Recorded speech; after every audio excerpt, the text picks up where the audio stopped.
वजह से आया हूँ। एक तो फीकी फ्लो की जो इवेंट है इसमें मुझे इनवाइट किया गया, उसके लिए मैं यहाँ आया हूँ और मुझे बड़ी खुशी है कि मैं इस हॉल में आकर आपके साथ मिल रहा हूँ। ये ऐसा हॉल मैंने कहीं नहीं देखा दुनिया में, इतनी कमाल की जगह है ये, and I am very happy कि मैं आप लोगों से मिल पा रहा हूँ। दूसरी बात यह है कि रॉकेटरी जैसी फिल्म जो मैंने अभी की है, रिलीज़ हो गई है, अब दूसरा हफ्ता चल रहा है, उसके बारे में थोड़ी बहुत बातचीत करने आया हूँ। अगर आपके पास कोई सवाल है तो मैं बड़े प्यार से उसका जवाब दूँगा। आप फिल्म के बारे में थोड़ा सा बताइए sir, what is all about?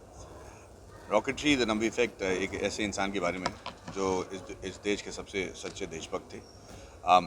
उन पर यह आरोप लगाया गया कि वो एक मालदीन औरत के साथ अफेयर करने की वजह से उन्होंने इंडिया के रॉकेटरी सीक्रेट्स को पाकिस्तान को बेच दिया और उनको जेल में डालकर मारा पीटा गया, लगभग जान से मतलब मार दिया गया ऑलमोस्ट।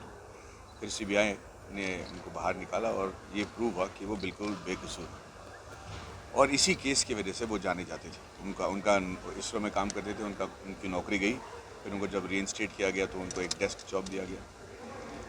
तो इस इंसान के बारे में मुझे लगा कि अच्छी कहानी है, जाके मैं ये इनसे बात करता हूँ और ये फिल्म बनाता हूँ।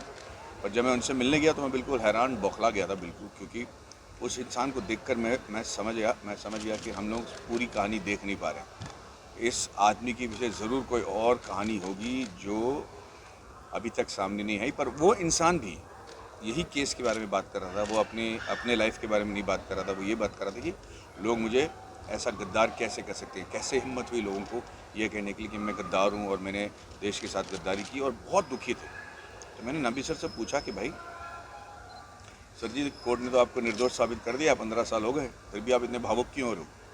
तो उन्होंने कहा यार तुझे पता है, मुझे पता है, कोर्ट को पता है, पर आज जाओ गूगल में और मेरा नाम डाल के देखो आता क्या है। और जब हमने डाला गूगल में तो आता है कि इसरो स्पाई केस नंबी नारायण। तो आज भी उनके ख़ानदान से कोई जुड़ना नहीं चाहता इतने दिनों के बाद भी। तो मैंने कहा यार ये गलत बात है, तो इनके बारे में तो कहानी लिखनी चाहिए।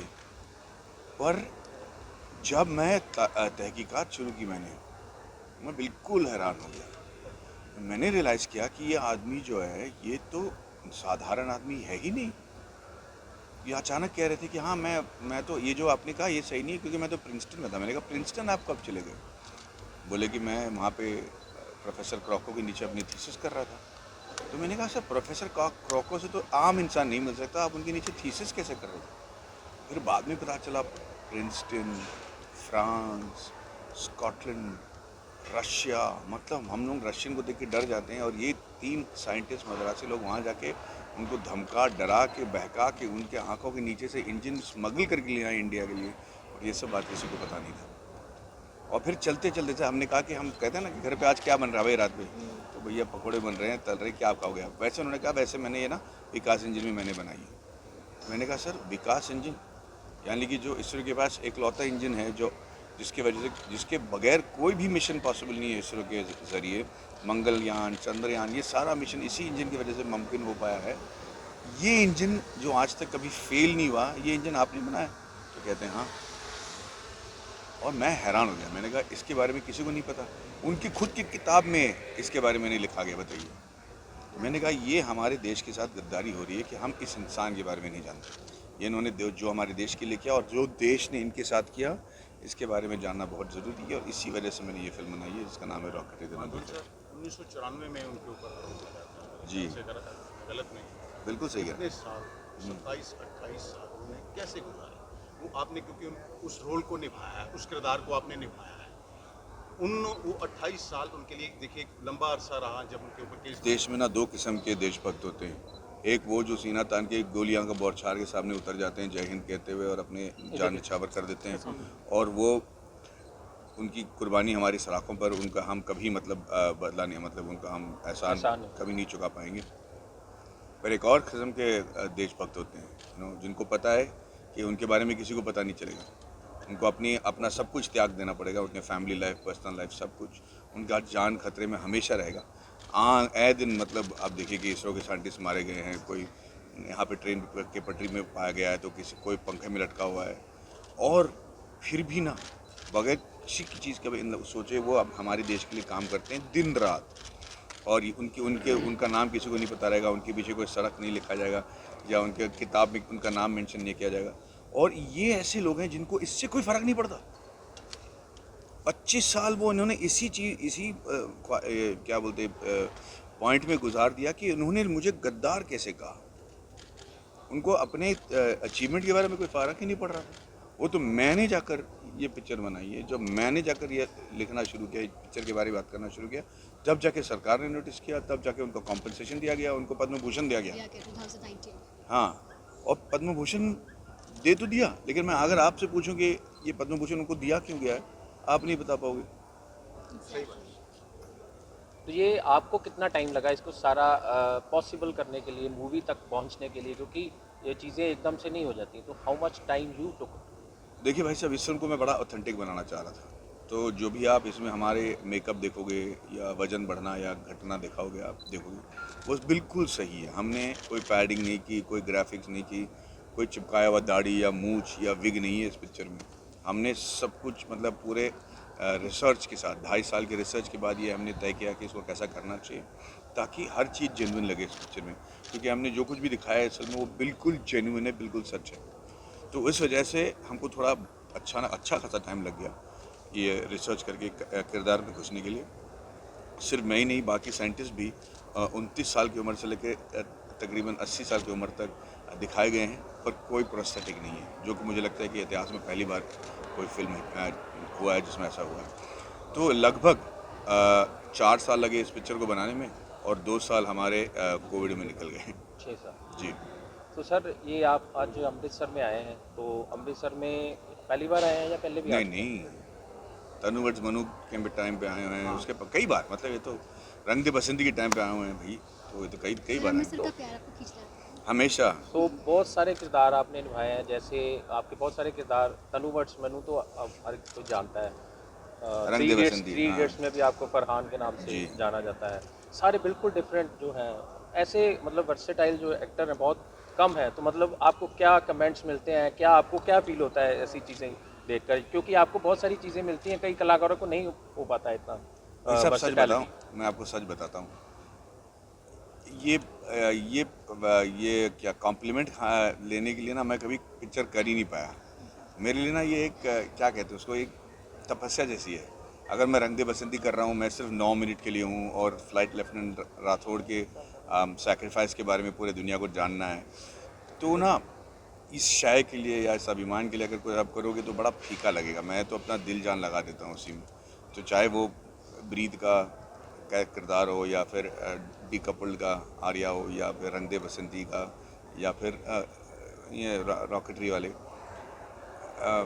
मैं कभी ये सोच के नहीं करता एक्टिंग कि भाई ये सीन कर रहा हूँ, ये डायलॉग बोल रहा हूँ तो लोग इस पे ताली मारेंगे, तो मतलब उस क्षण के लिए तो मेरा जो दिमाग है वो अपने तारीफ में मैं निकाल दिया, तो वो हो नहीं सकता। तो मैं कभी इसके बारे में सोचता हूँ और एक बार पिक्चर ख़त्म हो जाती है ना तो मुझे उससे एक किस्म की दूरियां मैं मतलब महसूस करने लगता हूँ। मैं कभी उस पिक्चर के बारे में बात नहीं करना चाहता, खुद उस पिक्चर को देख नहीं पाता। कोई और उसके बारे में तारीफ करता हो तो मैं कहता हूँ ठीक है, लेकिन चलिए अगली पिक्चर के बारे में बात करेंगे। हो सकता है कि ये मेरा सेफ्टी मैकेनिज्म हो। तो अभी ये अगली ये पिक्चर के मैडम बारे पूछना में चाह रही है, 1 मिनट हाँ, बेचारी please, please। तड़प रही हैं। हाँ जी। So if we talk about ये और हर कैरेक्टर को हर फिर नहीं कह रहा हूँ कि ये फिल्म अभी रिलीज़ हुई है, पर अब मुझे ये भी नहीं पता कि आपने ये पिक्चर देखी है नहीं, लेकिन रॉकेटरी देखिए।